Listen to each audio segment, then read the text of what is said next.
big focus on the show this morning.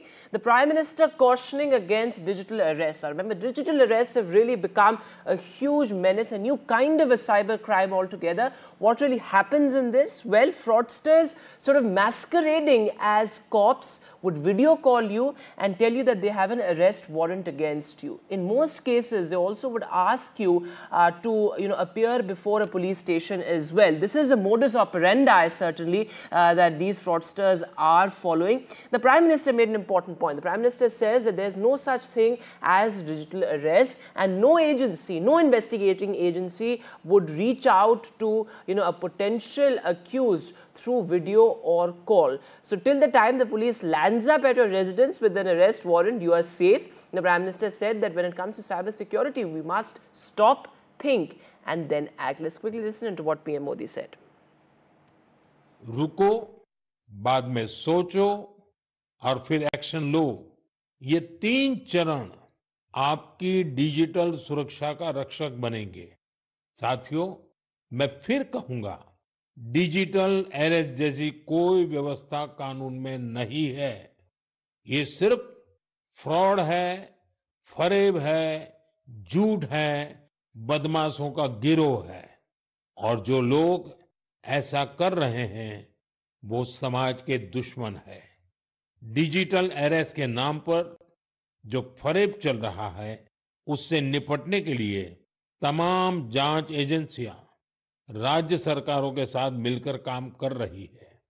इन एजेंसियों में तालमेल बनाने के लिए नेशनल साइबर कोऑर्डिनेशन सेंटर की स्थापना की गई है। एजेंसियों की तरफ से ऐसे फ्रॉड करने वाली हजारों वीडियो कॉलिंग आईडी को ब्लॉक किया गया है। लाखों सिम कार्ड, मोबाइल फोन और बैंक अकाउंट्स को भी ब्लॉक किया गया है। एजेंसियां अपना काम कर रही है, लेकिन डिजिटल अरेस्ट के नाम पर हो रहे स्कैम से बचने के लिए बहुत जरूरी है हर किसी की जागरूकता, हर नागरिक की जागरूकता। जो लोग भी इस तरह के साइबर फ्रॉड का शिकार होते हैं, उन्हें ज्यादा से ज्यादा लोगों को इसके बारे में बताना चाहिए। कुछ मुद्दे ऐसे हैं, डिजिटल अरेस्ट जैसा है मुद्दा जो मुझे लगता है एक चुनौती है आज के दौर में। जिस तरह से फ्रॉड्स हो रहे हैं, उन फ्रॉड्स पर सरकार को और हम सबको पूरा ध्यान अपना केंद्रित करना चाहिए, ताकि आम लोग जो बिल्कुल इनोसेंट हैं वो इसके शिकार न हो जाएं। अक्सर कई ऐसी रिपोर्ट्स आ रही हैं कि लोगों को फ्रॉड कॉल्स आते हैं, फेक कॉल्स आते हैं और वो हार्ट अटैक तक हुआ है, लोगों को झांसे में आ जाते हैं। Let me introduce our guest this morning, Dr. Subi Chaturvedi, tech and policy expert, is with us. Thanks very much, Dr. Subi, for being with us.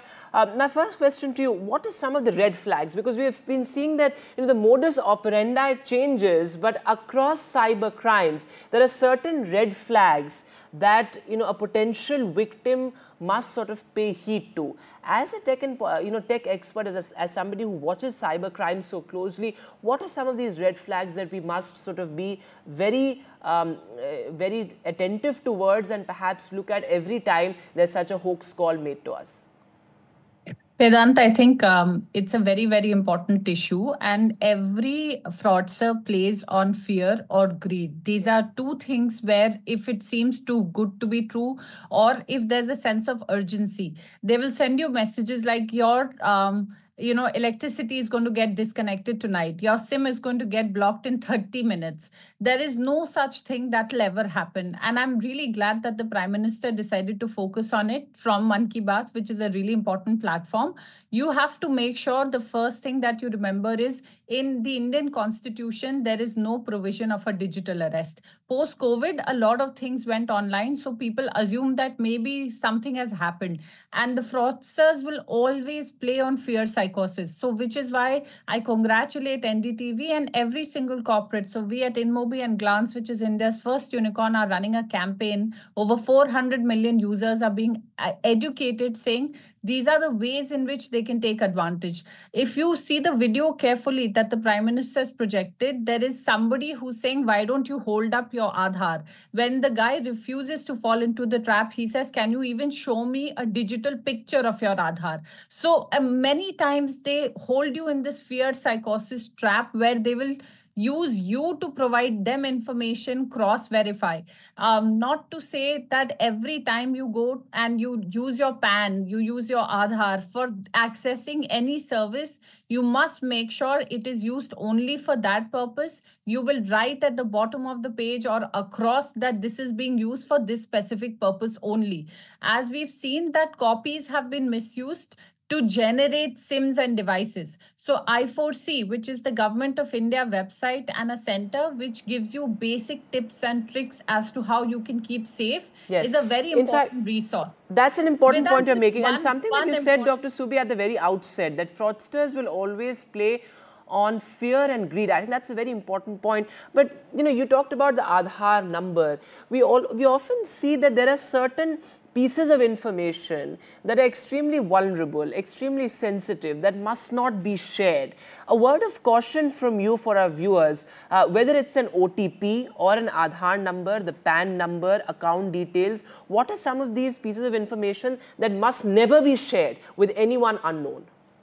So, look, we live in a world where most of us are working, both parents are working, and we trade off a little bit of convenience for our security. So and this is Diwali season, so you'll all be ordering a lot of things. Never provide OTPs on phone calls. You may get a call saying it's for this purpose, but an OTP would have been generated for an entirely different purpose. It's very, very important. Masked Aadhaar is available. The Supreme Court has said so for basic services, they cannot make it compulsory for you to share your Aadhaar number. So you must share your Aadhaar only and absolutely only where it is absolutely required.